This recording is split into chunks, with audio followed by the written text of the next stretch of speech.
So, what's trending? Bridging your Catholic faith with your everyday life. You're listening to Trending with Timmerie on Relevant Radio.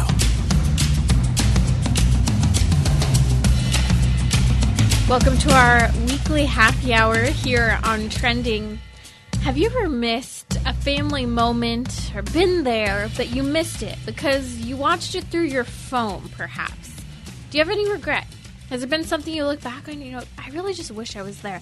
I would love to hear from you, maybe what that moment was, what was going on through your mind, and then how you reflected on it later. Give us a call. The number's 1-888-914-9149. Again, have you ever missed a family moment because you watched it through your phone, recording it, taking the photo, but perhaps not quite being as present? You're listening to Trending with Timmerie. We're talking about happiness today on Trending, and we're going to be joined in just a little bit by Dr. Carrie Gress. She's the author of a number of books, including Theology of Home series, as well as the Timmerie Exposed, among others. And we're going to talk about, gentlemen, you don't have to ditch us because there's a purpose to this conversation. Can decorating and gardening, or fill in the blank, whatever your home hobbies might be, tinkering with the car, whatever it is, can all of these things actually make us happy? We'll also discuss how living on the surface impacts our happiness. And we'll also dive into this topic of how on earth do I quit sugar? How do you quit it? How do you stop eating it? Are you addicted? Most of us are addicted to sugar. So we'll talk about that and much more today on Trending. Don't go away. So back in 2012, was it? 2013? 2013. Pope Benedict steps down. We're at the conclave, and I happen to be traveling through Europe during the conclave of the cardinals, waiting to find out who would be our next pope. And we were hoping, just hoping, perhaps we would be to Rome in time, because the end location was Rome, in time for the end of the conclave, and there for the inauguration of the new pope. Well, we showed up. We were in Rosscarbery at the end of the inauguration. That's in Ireland.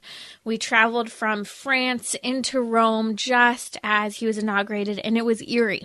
We landed on the streets just a couple hours after his inauguration. I mean, we missed it by that much. But we were there for his very first public masses for the Easter season. In fact, the person right in front of me, the very first time someone was lifted up in a wheelchair to be blessed by the Pope as he brings them up to him, was actually right next to me. I have my own photos of that moment, along with moments where for the first time the Pope was jumping out of the Pope-mobile and walking around and people didn't know what to do. And I'll never forget, though, as this was all happening, at one point, the Pope was reaching into the vicinity of where I'm standing now. He wasn't quite close enough. I thought about jumping over the barricade to try and touch our new Pope at the time, Pope Francis. I really kind of thought about it. I refrained. I even ditched some of my friends because I was pondering, what could I do to try and touch the Pope at the moment? And yeah, I was fangirling. You can fangirl the Pope, okay? So here I am, though, in a few feet away from me, there is this woman, and the Pope is reaching out, trying to bless her and touch her on the head. And the woman has a giant iPad in front of her face, and she's leaning backward away from the Pope, trying to get a photo of him as he's trying to reach over this giant iPad to bless her. It was a moment I will never forget. Because here the Pope is trying to bless this woman, place his hand on her head and bless her. And she's literally leaning backward, trying to take the photo of the moment. I don't even know if she was aware that he was trying to bless her, because she was so wrapped into the idea of a photo. Perhaps he was blocking the camera with his hand. Maybe he really wasn't trying to bless her. I'm kidding. He was definitely trying to bless her. But it has, for years now, made me ponder, what have we missed perhaps? What joy and what memories have been lost because of our need to take a photo? And I'm living this in a whole new way right now as I have a little baby. And, everything babies do seems cute, at least to the parents. So you want to take a million photos of everything, every outfit, every headband in my case. And I have to remember that as she does something really cool, hold on, just pay attention. Don't run for the camera. Participate. For example, when she rolled over for the first time about a month ago, my husband went to run and grab the camera. I said, no, just watch. Let's do it again. Do it a couple more times, and we'll get a photo in just a bit. And that's okay. That is okay. And I have to remind myself every single day, multiple times throughout the day.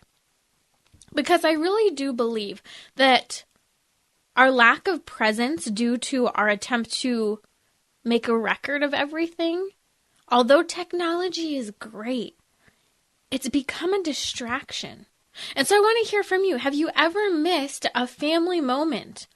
Maybe you don't recall a memory because you watched it through a phone, and the only way you could remember that memory was by looking at the photo. Now, there are two things here. Side by side, one might say, I documented the memory with a photo so that I wouldn't forget about it. But on the other end, sometimes there are moments where I see a photo, and I'll say, I don't even remember that. And I think it's because perhaps I was too busy trying to take the photo. And so is this desire for photographing everything really just a distraction, or are we just very distractible? And how many photos, when you think about it, do you take of places you go, capturing the landscape? And then have you ever gone through your phone a month later, 2 weeks later, maybe 3 years later, and deleted a million ugly landscape photos? Yeah, why? Because it can't actually capture the moment. It can't actually capture the visual. And don't get me wrong, there's a lot that can be done with live photos and videos. It's incredible. But I noticed in my own life, and especially that moment, when we had that new pope, the story I just shared with you, and the woman's literally leaning away trying to take a photo with her giant iPad in her face while the pope's trying to bless her, and he doesn't get to touch her. He never blesses her with his hand. She leaned so far back, she completely missed the opportunity. So I was thinking about this as I was pondering kind of the philosophy of distraction. And when we talk about distraction, often we should understand it more so as the idea of diversion. And diversion, by the philosopher Pascal, it really refers to anything that distracts ourselves from ourselves, essentially. So that's a diversion. If we're distracted from something other than who we are, what we are. A diversion depends on what we're supposed to be doing. So who we are in the moment of what we're experiencing. So for example, you really should have been blessed by the Pope, the Vicar of Christ in that moment. And yet we were participating in this diversion of a photo because we thought that's what we wanted. We thought that's what we needed. But this brings up the whole idea of how diversions and distractions play a role in our lives. Perhaps listening to music and cooking, gardening, watching the basketball game, fixing up a car, whatever it might be for you, working on a remodel in your home. Perhaps there's a distraction, or might I say a diversion for you.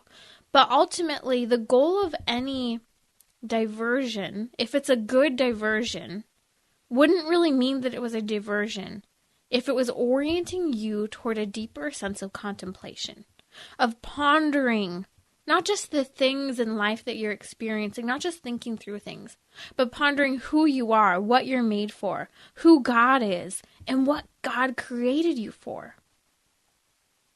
And often I find that a lot of our actual diversions, such as watching TV, listening to music, always having to check social media or take a photo and look back on those photos, aren't good because they're drawing us further away from ourselves and away from God ultimately. And I think this is important for us to ponder as we live in a world where media and technology will only continue to be a greater part of our lives. But you and I have to figure out, how do we balance it? How do we stay happy? How do we remain present?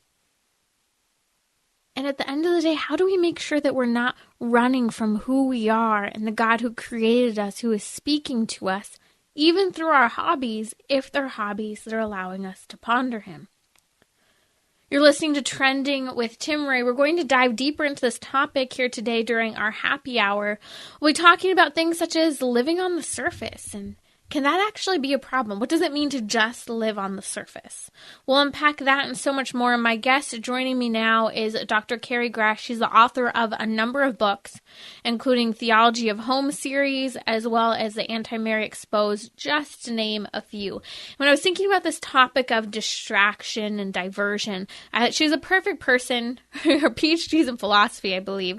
And as we're talking about this, you wrote a book that touched on the first Theology of the Home book, so much on the idea of decorating and gardening.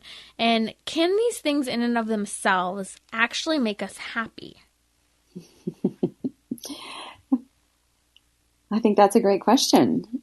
One certainly that will be great to talk about. Thanks so much for having me on.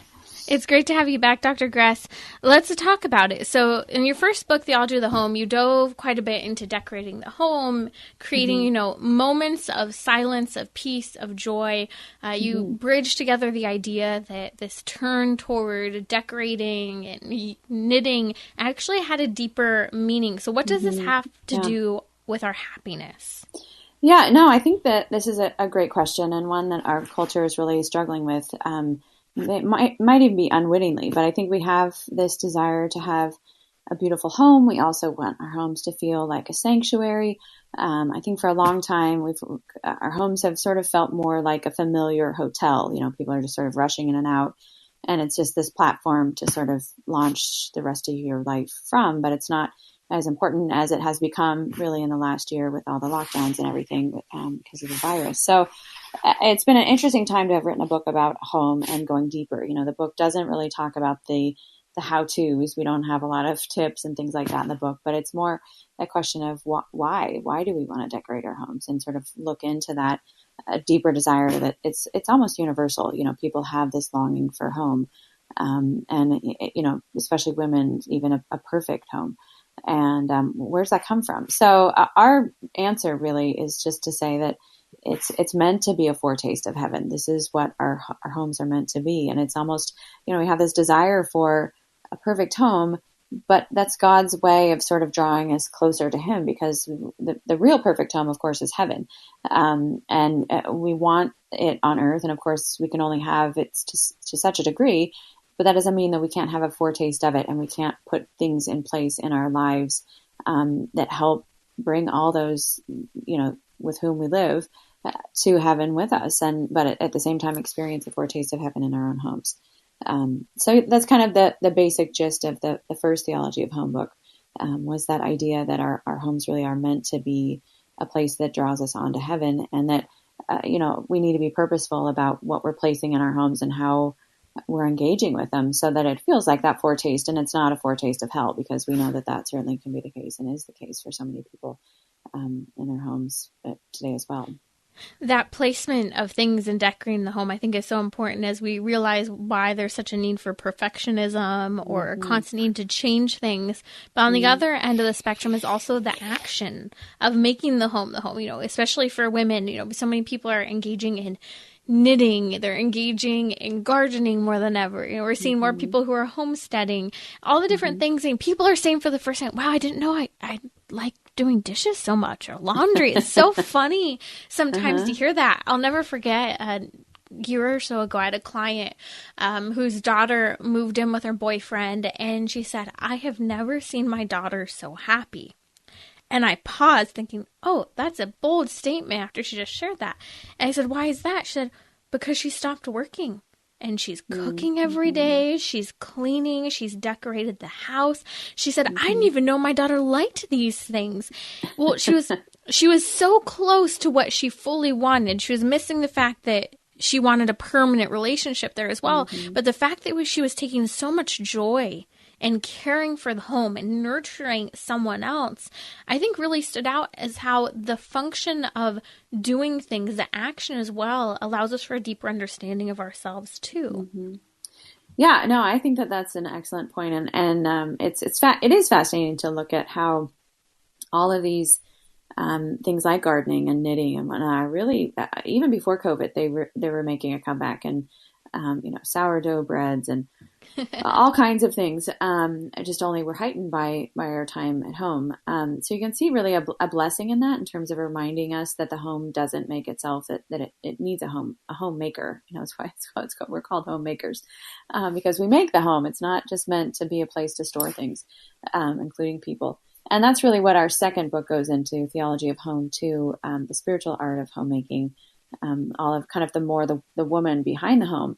But a lot of this makes sense if you really understand what a woman is. And this is one of the things that the more I talk to women, I realize, we have just been bereft of an understanding of who we are for like 50 years now, because we have spent so much time trying to compete and compare ourselves with men that we don't really even know what it means to say that I'm a woman. And there's actually some funny clips out there. If you ask, I think someone went to the women's march and said, well, what is a woman?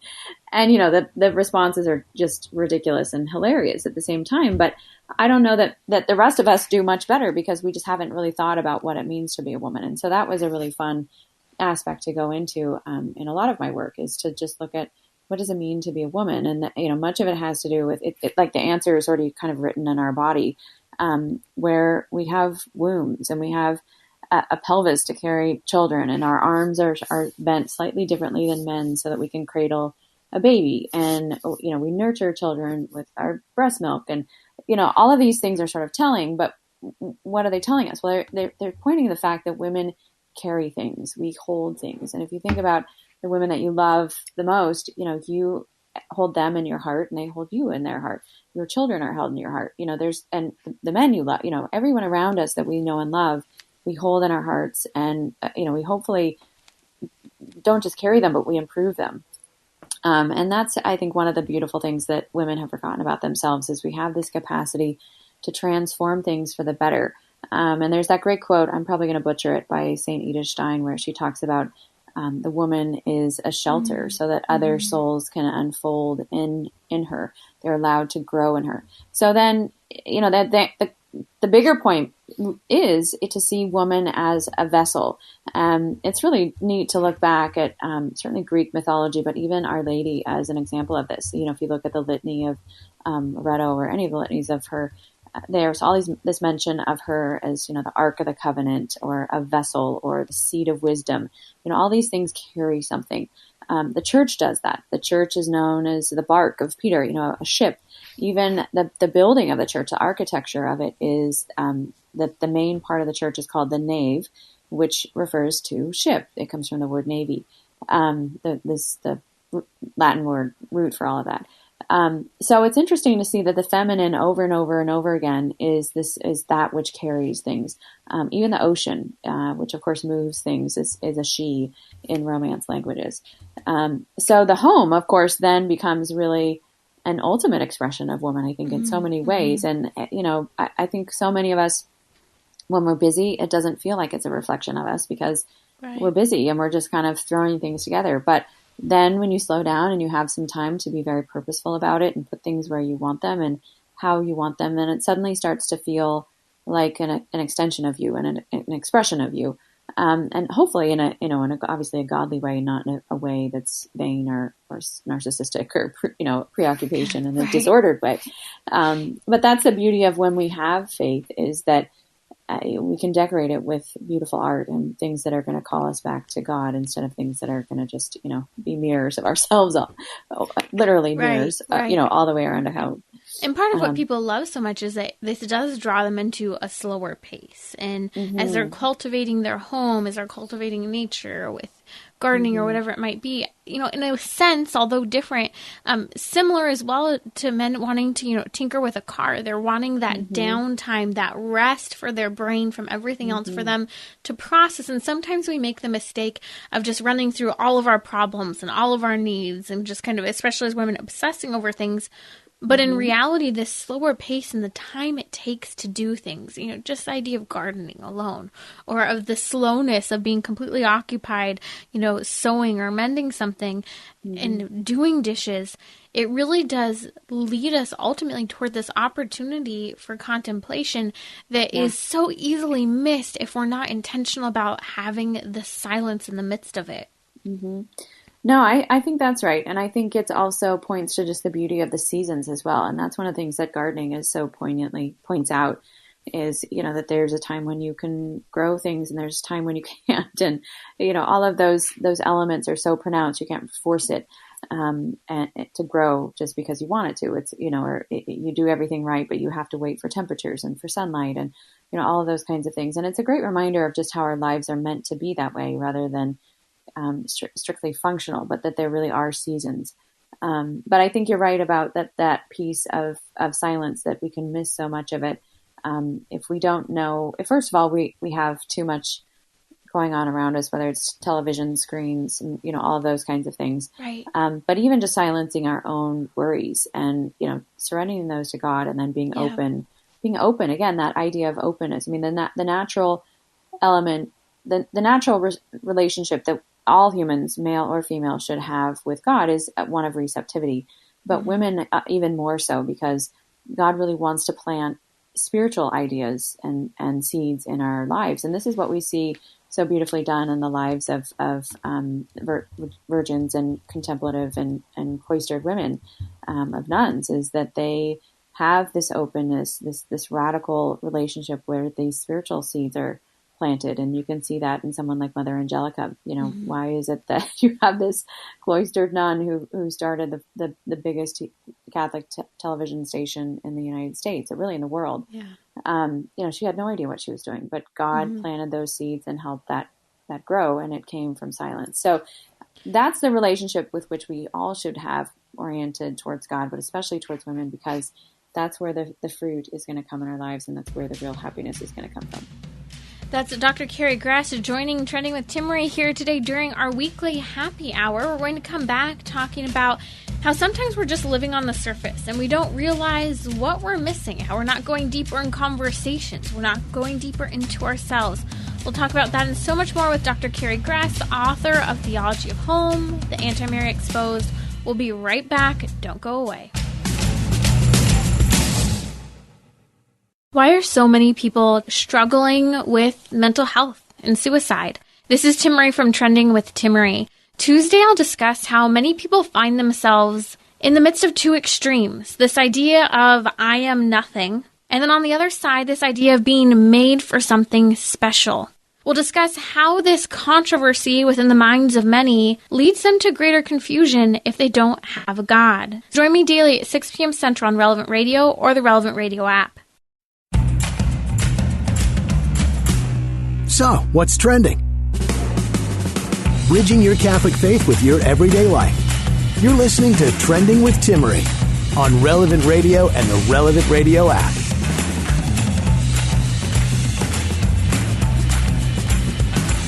Welcome to our weekly happy hour here on Trending. I'd love to hear your story. I shared one about the woman who missed the blessing from the Pope because she was trying to take a photo with her iPad. And so she was leaning away from the Pope as the Pope was reaching in to bless her right in front of me. So what have you ever missed? Perhaps a moment because you watched it through the phone with this insistence of taking a photo or a video. You're listening to Trending with Timmerie. My guest today is Dr. Carrie Gress. She is author of the books Theology of Home 1 and 2, The Timmerie Exposed, among others. And I wanted to dive into this idea that you propose in your second book, A Theology of Home, having to do with living on the surface and how when we live on the surface, it can prevent us from going deeper into prayer, becoming more virtuous, becoming humble, but I would even argue from having deeper conversations and a better understanding of ourselves. So share with us a little bit of why you touched on that in your book. Mm-hmm. Yeah, I think that's a great question. I think partially because I just had some amazing experiences as a young woman of being kind of adopted by some different families that were big families and just amazing people. And kind of just diving into conversations that I never really had in my own family, or there were topics we didn't talk about. And it was just a fascinating dynamic to be a part of and to be engaged in, and to recognize, after I left those dinners and those meals, how edified I felt, how I felt I knew myself better. There was this quiet joy that I think I experienced from that kind of deep and rich community.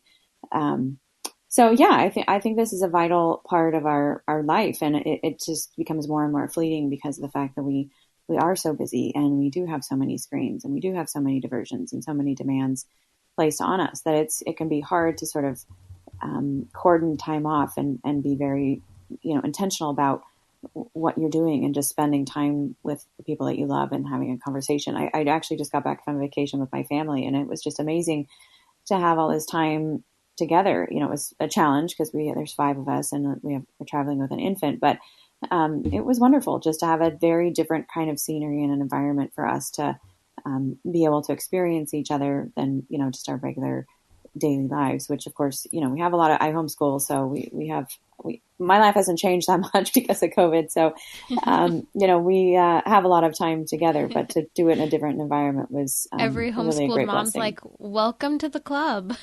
Exactly. So yeah, no, not much has changed around here. Thankfully. Yeah, I know it can be really challenging though, especially if you aren't used to that pace of life, to just sort of slow down and take things in and sort of feel, and part of that is, as we write a lot about it in Theology of Home too, is we've been really taught that we're meant to be powerful, or we're meant to be in control. And I think if anything, this last year has really taught us that we are neither of those things in the face of broader issues, that we really are. There's this incredible fragility that we live with. And so that's the importance of really recognizing fruitfulness instead of power and control, because ultimately those things are going to be fleeting and not remotely fulfilling. Whereas something like looking at the notion of fruitfulness and what it means in our lives, because we can't be fruitful without God. And that's just a key piece, is if we don't have that relationship and that connection with God, then we're not going to have fruitfulness. And ultimately that kind of happiness that we're looking for will always be elusive.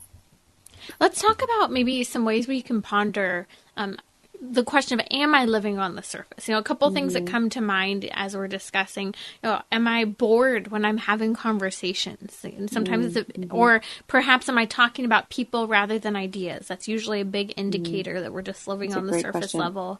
Another one I would say is, are we constantly reaching for our phone to engage us? Are we picking it up out of a nervous habit or being uncomfortable, wanting entertainment? I think those, in my mind, are some of the top, living on the surface level ideas.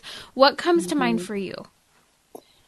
I think the biggest thing is just even the question of how comfortable are you in silence? And, going to a place like adoration, I think Yes. I was trained very early on after my conversion to, don't bring a book, just sit there and look at God and let God look at you. And, it's just been an amazing journey since then. And to try and maintain that. But I think that if you're somebody, it's interesting, it's got harder after I had kids, and I was so used to just being multitasking all the time. And then to have to go back into that, I was amazed at what a challenge it was, because it was something that I craved, but it was also something that I had, it's really a habit, and it's something that you have to build up to. So I think it can be discouraging to feel like I can't do that. Well, you can. It just takes time and just openness and kind of learning the task. So, it's something that I had to sort of get back into when I do have time to go to adoration, because it's so easy to just be multitasking and looking at the phone. So, that's another area. One thing that I know my husband and I did early on, I think we only had one child at this point, so it was a lot easier to do then, but was we would invite friends over and we'd say, bring 2 questions with you. They can't be about politics. And, we would just go around and talk about these different questions. And, I think there were 10 of us. So by the end of the evening, we probably had gotten through like half of the questions, the multiple times that we did this. But it was just great, because I think so often we can also just really sink into that very superficial topics that we talk about people. Yes. How many conversations have we had about COVID? Like, enough. Like, can we talk about something else, please?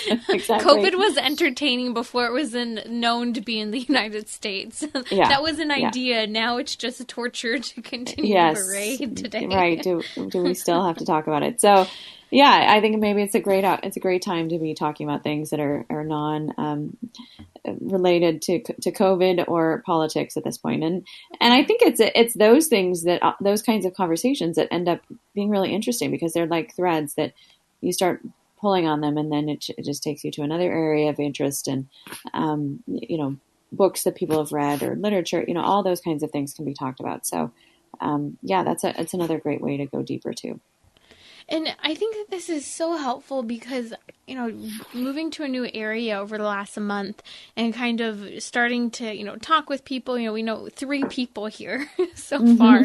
And it's been interesting when we've been around each other because Gabe and I are like, let's talk about ideas. Let's talk about, and my husband's so good about asking a question about something. And, we're hungry for that conversation, that person-to-person conversation again of ideas and topics. And it's funny because someone commented, I'm not really used to having these conversations very much. And all of a sudden they're noticing they want to sit for hours on end talking. And that can be new for some people. Mm-hmm. Yeah. No, I think you're absolutely right because we just aren't used to doing it. And you can see it too in chat rooms and things like that. I mean, I'm always amazed at how quickly things devolve when you think you're having a conversation with somebody and the next thing you know, they're just emoting, it's complete emotion, their anger, all of that versus reason and logic. And so we just aren't really trained in this way. And I don't think that needs to be daunting. I just think it needs to be one of those things where we can make a distinction between how I feel about something versus something that objectively is the case that doesn't have anything to do with us. Right. And that's an important place to start, that my emotions about something aren't always important. Right. So it's interesting. It's challenging. Yeah, and it's interesting you say that because Carrie, my producer, was just commenting that her husband went to a guys' night the other week, and they were asked by the host at the beginning of it about their wives. How long have you been married to their current wives? And, a bunch of information came out, such as really, I think only a couple of them were still married to their first wives. And that's interesting because that very easily could turn into a conversation of emoting and past experiences, or it could turn into, and I don't know what it turned into with the dudes, or it could turn into a conversation about the idea of marriage and what are challenging concepts. What does it mean to be married? And I think this is especially challenging for women when a topic is brought up. Often we tend to kind of get into the weeds rather than getting into the idea and the philosophy that have the opportunity to grow us, but we sometimes miss that opportunity.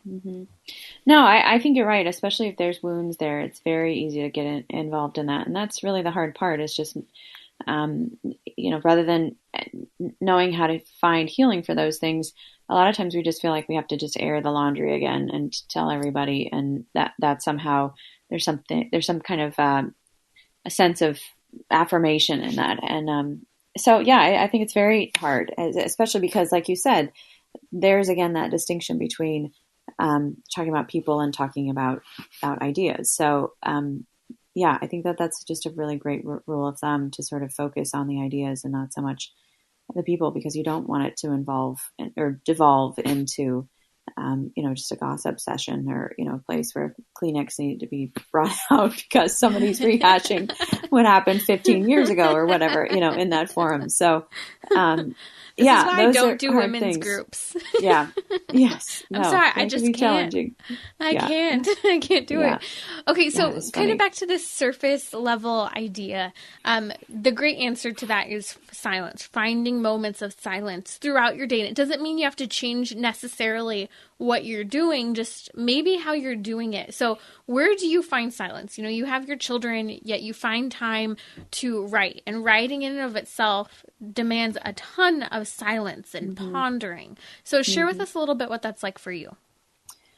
Yeah, it was interesting. When I got married, we moved to a new area, and it's actually a really transient area. There's a lot of people, it's a lot of military, and people just kind of move here for a year or two, and then they move on somewhere else. And so it was really challenging for me because I didn't have friends or any family close by, and I'd make friends and then they would move. And so I can really, looking back, I can now see sort of the 7 years of my life where God was really kind of rewiring my interior in pretty dramatic ways. Because, before that I was daily mass every day. I was in adoration every day. Like I just had my routine down and I loved it.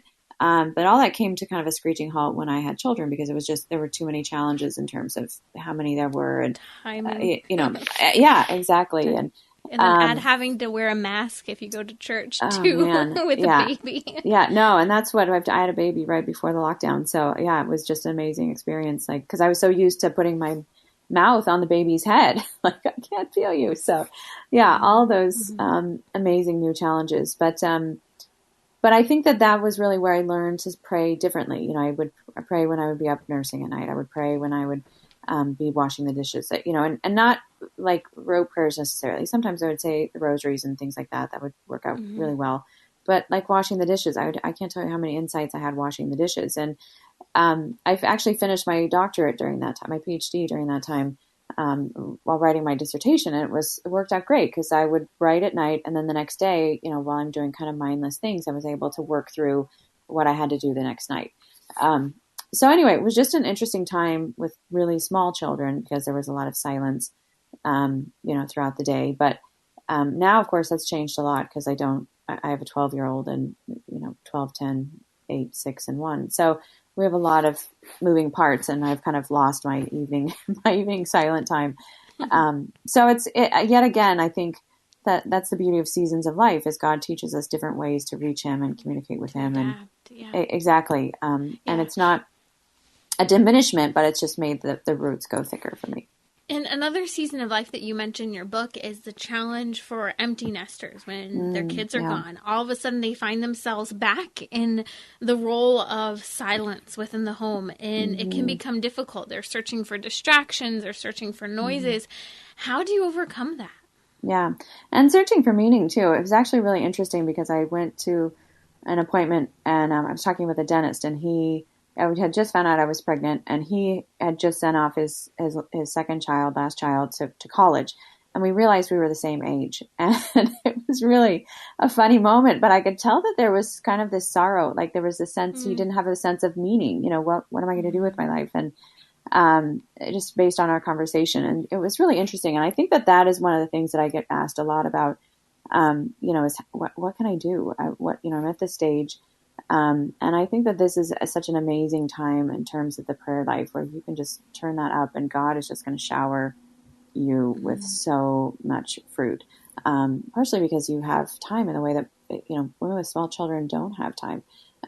So I think that's an exciting thing. The other exciting thing is just, and maybe I should need to put together like a book list of like the top 100 books that women should be reading, you know, if they have time. Because I can look over and I have probably about 75 books next to my bed. I can things tell that you're looking over there. Yes, things I need to be reading or would love to be reading. And I just don't have time to do. And that are just so rich. I mean, there's something so dramatically different about diving into a long, deep book versus, you know, binge watching, you know, Downton Abbey or something like that. Or even just bouncing from article to article or long Instagram posts on how to cook something. Completely. It's like you want something deeper. You can't quite chew on something if you don't get the full meal. And take it with you and have it transform you. And I think that's, you know, the excitement of a well-written book is that it should transform you. It should stay with you.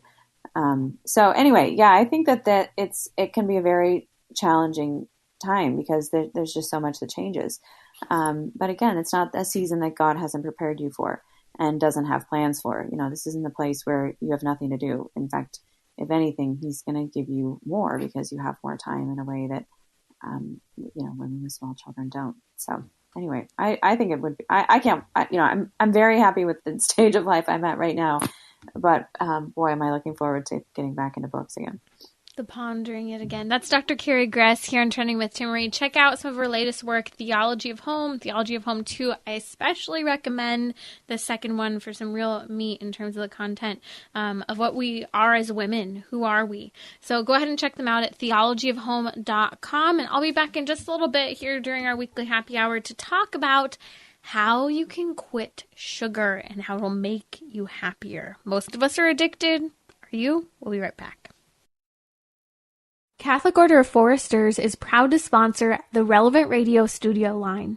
For information about employment opportunities and flexible premium life insurance plans, visit relevantradio.com/forester. Bridging your Catholic faith with your everyday life. You're listening to Trending with Timmerie on Relevant Radio and the Relevant Radio app.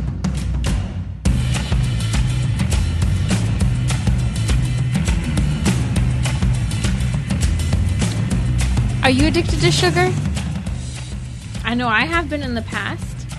It's something I'm struggling with yet again with a baby. I wouldn't say I'm addicted to it now, but it's I want more of it and I want more. But I think that just comes with Lent. You know, you have this plan, you know, in general, we're not just supposed to be giving something up. We're supposed to be engaging in prayer, fasting, almsgiving. But traditionally in the history of the church, you cut out sugar. You cut out the extra things in addition to what you give up. In addition to your hardcore fasting. In addition to the almsgiving and the prayer. And so we're going to talk about giving up sugar, some tips for how to do that. But before we go there, I want to talk about this idea of suffering and prayer. I was reading a couple weeks ago about how often people who pray have a higher number of health issues. And I thought that was fascinating. People who pray have a higher number of health issues. And I was pondering it in relation to this idea that you hear Catholics say all the time of offer it up. I remember one summer, it was when I was kind of at some of the peak of my autoimmune disease, and I was really struggling. And I remember there was one lovely Catholic in my life. I was out of state in a different area, and I couldn't eat anything. I wasn't keeping any food down. And at the time, we didn't know beyond my food allergies what was wrong. But I remember the person just kept saying, offer it up, offer it up. And at a certain point, I wanted to strangle her every time she said offer it up, as I'm like, I've had 2 bites of almond butter in the last 2 days. I do not have an eating disorder. I am sick. Please don't tell me to offer it up again. And trust me, there were a lot of opportunities to pray at the time. I was actually living the summer with a religious order and was going through this formation program with them. And from that point on, the idea of offering it up, I became really cautious about saying that because I remember how annoyed I was at the time. But at the same time, asceticism is an important part of our religious tradition.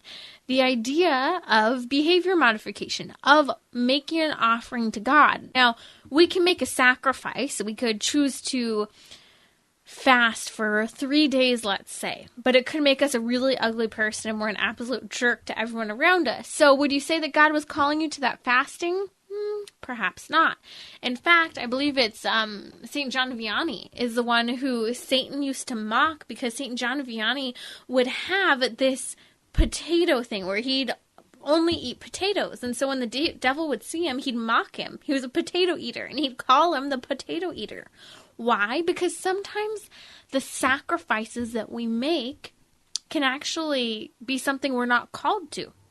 Something that may or may not be good for our growth, but God can work even in the midst of a sacrifice we take on upon ourselves to perfect us through that improper sacrifice we're making.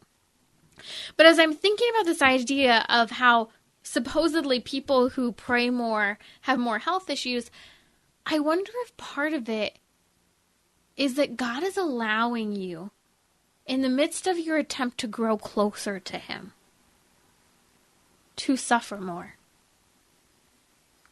Not just mentally, not just emotionally, but physically. That God is permitting physical pain so that we can unite ourselves to Him. That we can choose, Lord, okay, I don't feel good right now, but in the midst of it, I can still be charitable to the people in my home. I don't feel good right now, but in the midst of it, I can offer this small sacrifice, as small or as great as it may be. That God permits His loved ones to suffer.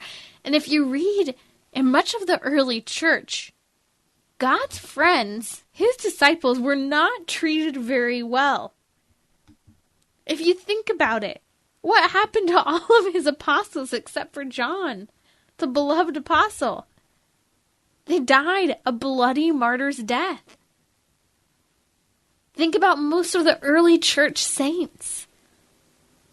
Taken into exile, killed. I mean, we could go on and on. So many of our saints were killed. They didn't die peacefully.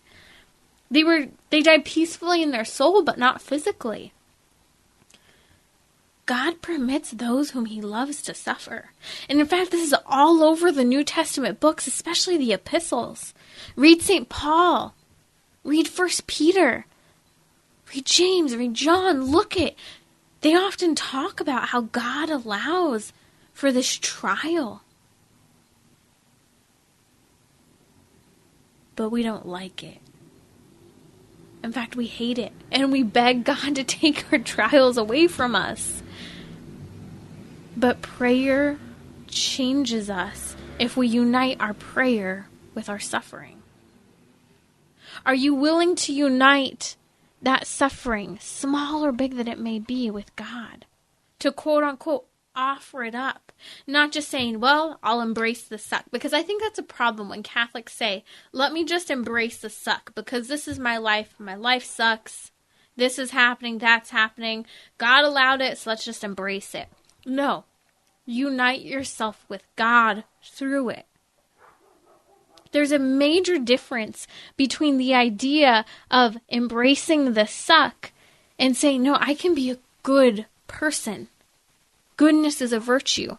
Charity is a virtue. Patience is a virtue. Get this one. Peace is a virtue. How do we have peace in the midst of physical suffering? I've seen a lot of people who have had tremendous joy, peace, hope, and be incredibly charitable even in the face of the suffering that they are going through. Just look to the saints. They show this in a very profound way. Perhaps we need to ponder the stories of the saints more often to be reminded that this momentary agony that we are suffering, even if it's prolonged for a time, can bring about even greater purity of faith in each of us. So is suffering a bad thing? A Catholic take on it? No. But what do you and I need to do in order to get ourselves there as well? You're listening to Trending with Timmerie. I want to talk about quitting sugar. So many of us are addicted to sugar. And if you say you aren't, but you eat candy daily, you put scoops of sugar in your coffee in the morning, you have maybe dessert every single day and go back for seconds. If you just suck that one piece of candy throughout the day, you eat chocolate throughout the day. I mean, these are just a handful of things. Cookies, yes, cookies, Karen. There's so many things. I don't know, what is it for you? It might even just be that granola that you love, that you think you're being really great because you're having granola. But in actuality, go look at the back of the box. You're eating sugar. You're not eating granola, okay? Same with the cereal. Same with the sodas. And we could go through a litany of things that we are just going through that are really just feeding our sugar craving. A lot of people don't realize that sugar brings mental fog. It can contribute to anger. Of course, we choose to act on our anger, but it can contribute to anger, confusion. It can impact so many things. And I find that every single health issue out there today, oh, cut back on your sugar, cut back on your sugar. But at what point are we going to actually start cutting back on our sugar? Yes, Reese's Pieces, anything. Oh man, before I gave up sugar, Reese's Pieces covered apples. Like if you make your own homemade caramel apples, okay, just don't go home and try it because it's Lent, but maybe for Easter that's a really, really good thing to try. I'm just saying, my mouth is watering. So here are some things you can do to quit sugar. 1, you have to be willing to do it. And then 2, you have to make a plan, like anything. Maybe even acknowledge the fact that you might be addicted to sugar. I recommend starting to fast. Or in those moments, you can actually choose something to offer up your sugar craving for. Instead of having it, maybe there's someone in your life. Maybe there's a petition that you really need. Every single time you want to go for that cookie, go for the candy. Say, Lord, I'm offering this desire for this person. And I'm letting go of my attachment to the sugar. Some practical tips. Get some sugar-free electrolytes. I'm not talking about the crappy sugar, something with stevia leaf extract. It's not bad for you. Drink your sweet electrolytes. Have a piece of low glycemic fruit. Berries, maybe. But you have the ability to make changes and sugar's one opportunity. Why are so many people struggling with mental health and suicide? This is Timmerie from Trending with Timmerie. Tuesday, I'll discuss how many people find themselves in the midst of two extremes. This idea of I am nothing, and then on the other side, this idea of being made for something special. We'll discuss how this controversy within the minds of many leads them to greater confusion if they don't have a God. Join me daily at 6 p.m. Central on Relevant Radio or the Relevant Radio app.